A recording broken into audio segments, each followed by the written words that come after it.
Imaginez que vous êtes comme Alice au pays des merveilles, dans une forêt enchantée qui ressemble à votre jardin d'enfants idéal. Là, la petite fille ou le petit garçon qui vit en vous peut y jouer en toute liberté. C'est ça le bain de forêt.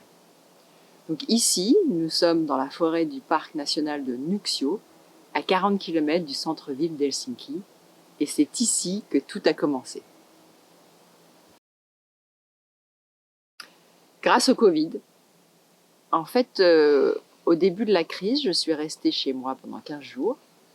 La Finlande étant peu peuplée, il n'y avait pas vraiment de restrictions géographiques, plutôt des recommandations de gestes barrières. Mais à l'époque, la peur, l'incertitude du virus a fait que je suis restée chez moi.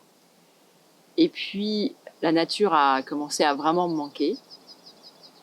Du coup, j'ai repensé à une balade que je faisais, que j'aimais bien, ici.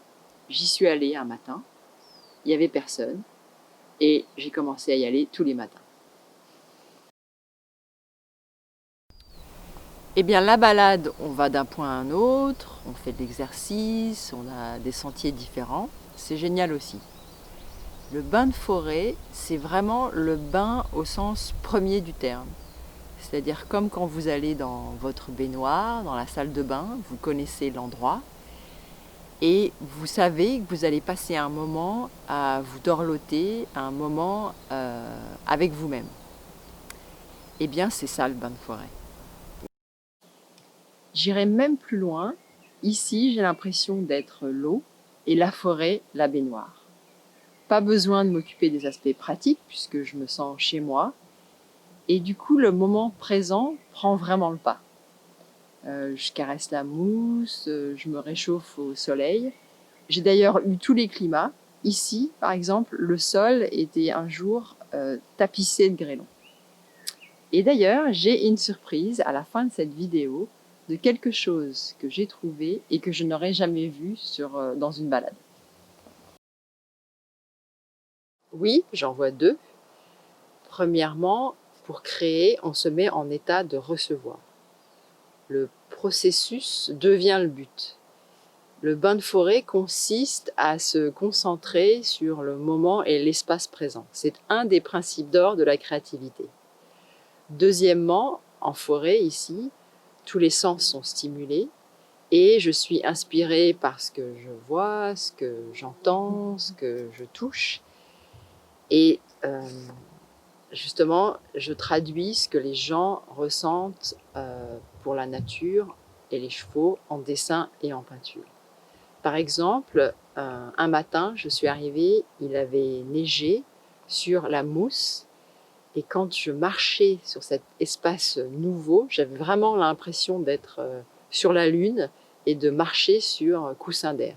Cette sensation est ancrée en moi et je suis sûre qu'elle va ressortir à un moment où je dessine ou je peins. De mettre de la joie dans ce que je fais tous les jours et dès le matin si possible.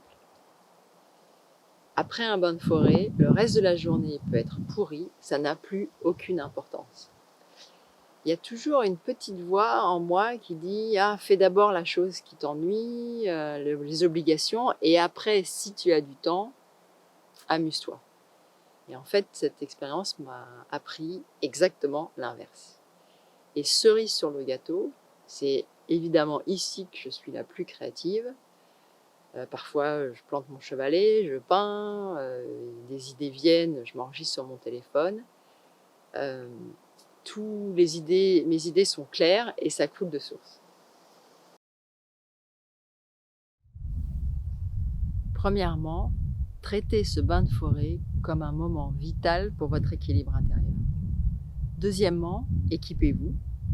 Utilisez la petite voix qui organise, planifie et ne sait pas profiter pour vous équiper la veille selon la météo.